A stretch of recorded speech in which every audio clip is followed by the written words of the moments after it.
கூட்டணி அமைச்சிட்டோம் அப்படின்னும் பொழுது அந்த கூட்டணியினுடைய போக்குலே போனோம். கூட்டணியினுடைய தலைமை யாரு? அதிமுக. அவங்க என்ன நரேட்டிவ் செட் பண்றாங்களோ அந்த நரேட்டிவ்லயே வந்து நம்ம பயணிக்கணும் மற்ற கூட்டணி கட்சிகள். அப்பொழுது பயணிக்கும் பொழுதுதான் கூட்டணி வந்து மற்ற எதிர்கட்சிகளை எதிர்த்து சண்டை போட்டுட்டு இருக்க முடியும். அப்படி இல்லை அப்படின்னா கூட்டணிக்குள்ளேயே இன்னொரு எதிர்கட்சி உருவாக்கி நம்ம 2 பேரும் அடிச்சுக்கலாம் அப்படின்ற மாதிரி தான் போயிட்டு இருக்கும். அதனால ஒரு நரேட்டிவை அந்த கூட்டணி கட்சியினுடைய தலைமை செட் பண்ணுது அப்படின்னா அந்த நரேட்டிவ்ல தான் மற்ற கட்சிகள் பயணிக்கணும். அப்பொழுது அந்த கூட்டணி வந்து ஒர்க் ஆகும். அப்படி இல்ல அந்த ஒரே கூட்டணியில அவங்க ஒரு நரேட்டிவ் செட் பண்ணி ஓடுவாங்க, அவங்களை எதிர்த்து நாங்க ஒரு நரேட்டிவ் செட் பண்ணி ஓடுவோம் அப்படின்னா அந்த கூட்டணி எப்படி உருப்படும் அப்படின்ற ஒரு கேள்வி இருக்கு இல்லையா? அதனால பாஜக தலைவர்களுடைய தொடர்ச்சியான பிரஸ் மீட் அப்படின்றது வந்து ஒரு தெளிவு இல்லாம இருக்கு.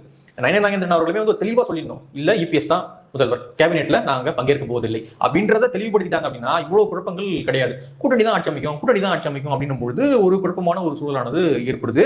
அதனால கூட்டணியுமே வந்து அதிமுக பாஜக கூட்டணியுமே ஒன்னும் ஜெல்லாகாம எக்ஸ்தலத்துல வந்து கடுமையாக 2 தொண்டர்களுமே வந்து அடித்துக் கொள்றதை நம்மளால பார்க்க முடியுது.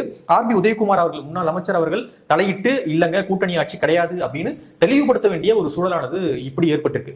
திமுகவுக்கு பதிலடி கொடுக்கறத மறந்துட்டு கூட்டணிக்குள்ளேயே அவங்க வந்து பதில் கொடுத்துட்டு இருக்காங்க. அவங்க ஒரு பதில் கொடுக்குறாங்க, அவங்க பேசுறதுக்கு இவங்க ஒரு பதில் கொடுக்குறாங்க. இப்படி கொடுத்துட்டு இருந்தீங்கன்னா நீங்க எப்படி திமுக கூட்டணி எதிர்கொள்வீங்கன்னு ஒரு கேள்வி இருக்குல்ல. திமுக கூட்டணி நீங்க எதிர்கொள்ள முடியலன்னா உங்களால எப்படி வெற்றி பெற முடியும் அப்படின்னு ஒரு கேள்வி இருக்கு. சோ அதனால வந்து அதிமுக பாஜக கூட்டணி இன்னும் எடுபடல. அது வந்து இப்படியே போனாங்க அப்படின்னா அவங்க 2 பேருமே வந்து வீட்டுக்கு போக வேண்டியதான். 4 சீட்டு இல்ல 5 சீட் ஜெயிச்சுட்டு ஆட்சி எல்லாம் பிடிக்காம 2 பேரும் போய் வீட்டில் படுக்க வேண்டியதான்.